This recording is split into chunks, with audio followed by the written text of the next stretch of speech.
Hello, Mark. This is Ted. My school number is SO341013. I'm junior.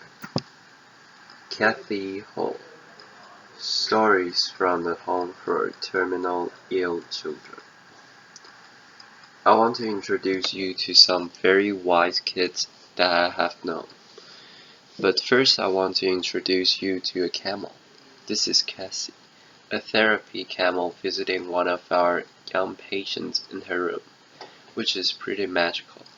A friend of mine raises camels at his ranch in the Santa Cruz Mountains. He has about 8 of them, and he started 30 years ago because he thought horses were too mundane. John is an out-of-the-box thinker, which explains why the two of us have been such good friends all of our lives. Over the years, I've convinced him to shuttle those sweet furry beasts up to hang out with our sick kids from time to time. Talking to John, I was surprised to learn that camels have an average life expectancy of 40 to 50 years. The life expectancy of many of the children with whom I work is less than a year. This is a picture of the George Mark Children's House, the first pediatric palliative respite care center is to open in the United States. I founded it in 2004.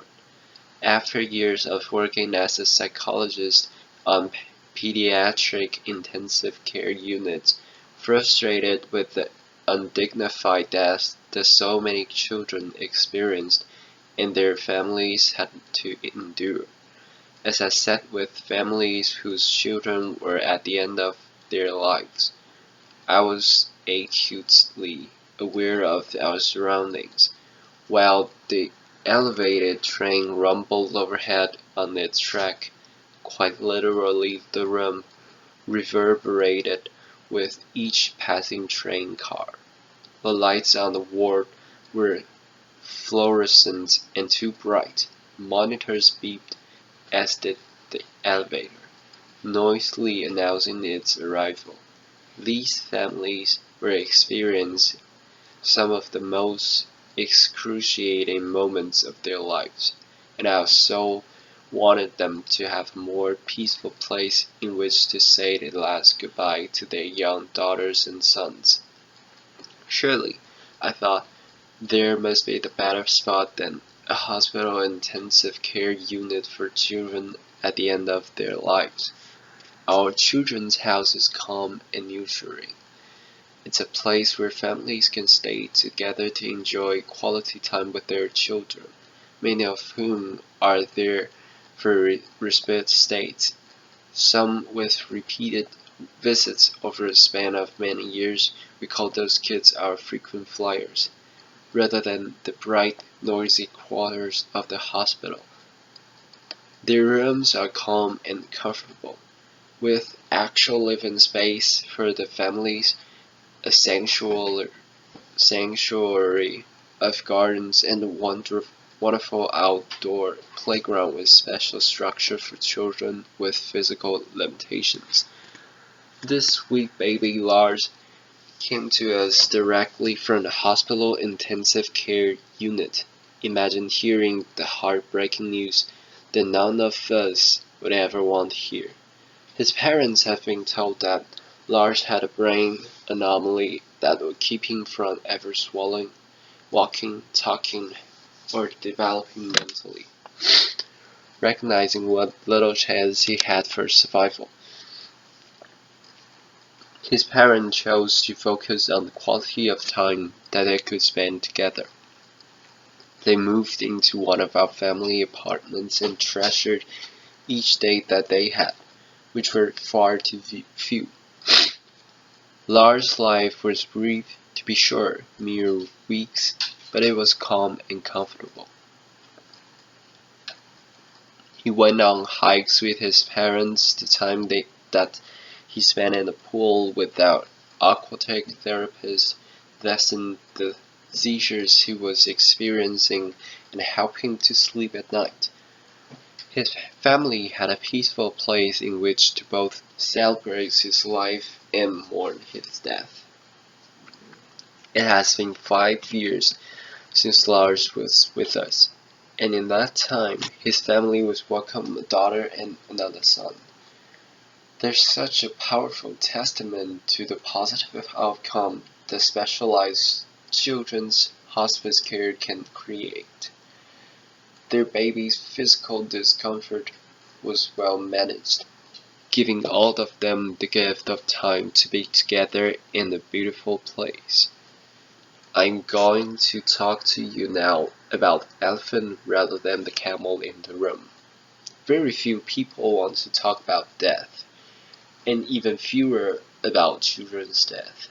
Loss of a child, especially for those of us who have our own children, is frightening. More than frightening, paralyzing, debilitating, impossible. But what I have learned is this.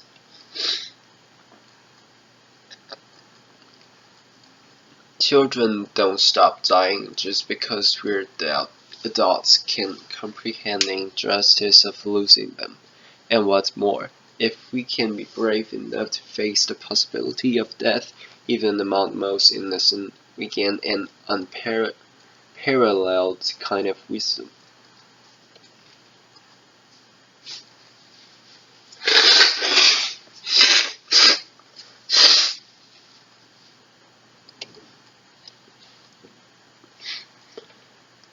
Take Crystal for example.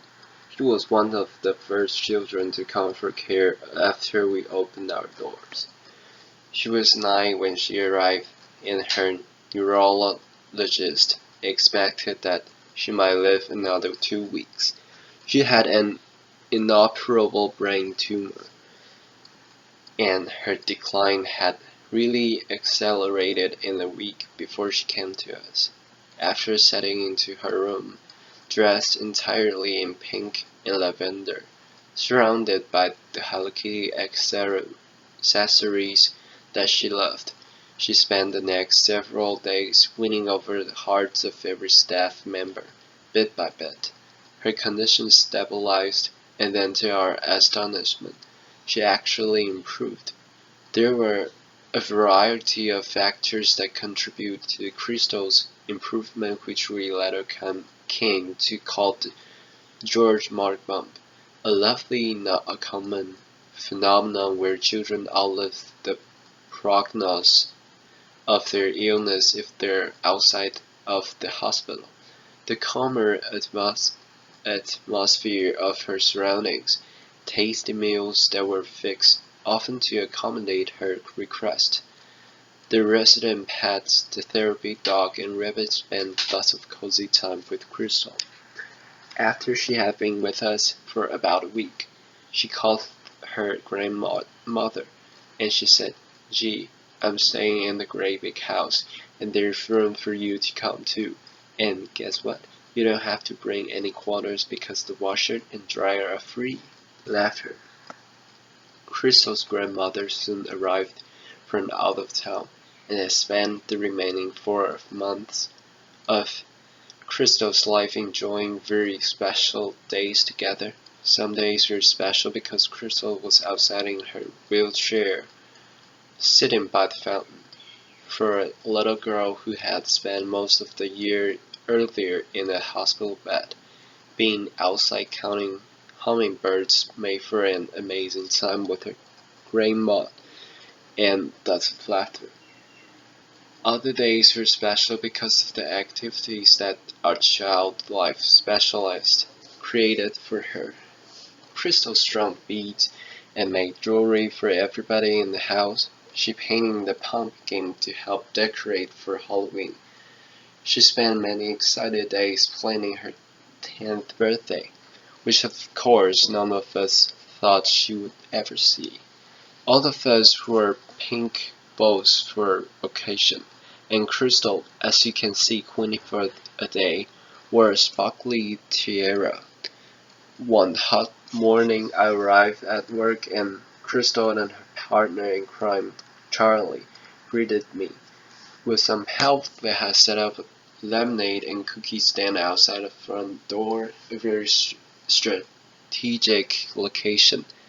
I asked Crystal the price of the cookie that I had selected, and she said $3. After I said that seemed a bit high for one cookie. After it was small, I know, she acknowledged with a grin, but I worth it. And therein lies the words of wisdom of a young girl whose brief life forever impacted mine. Crystal was worth it, and shouldn't every child whose life is shortened by the horrific illness be worth it? Together, all of us today can offer that same specialized care that Crystal received by recognizing that children's respite and hospice care is a critical component missing from our healthcare landscape. It's also interesting to note that we're able to provide this care at about one-third of the cost of a hospital intensive care unit, and our families don't see a bill. We are ever grateful to the supporters who believe in this important work that we are doing.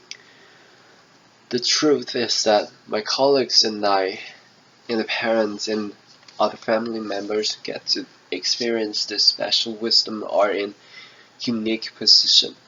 There are only two freestanding pediatric hospices in the United States, although I'm happy to report that based on our model, there are 18 others under various stages of development. Applause.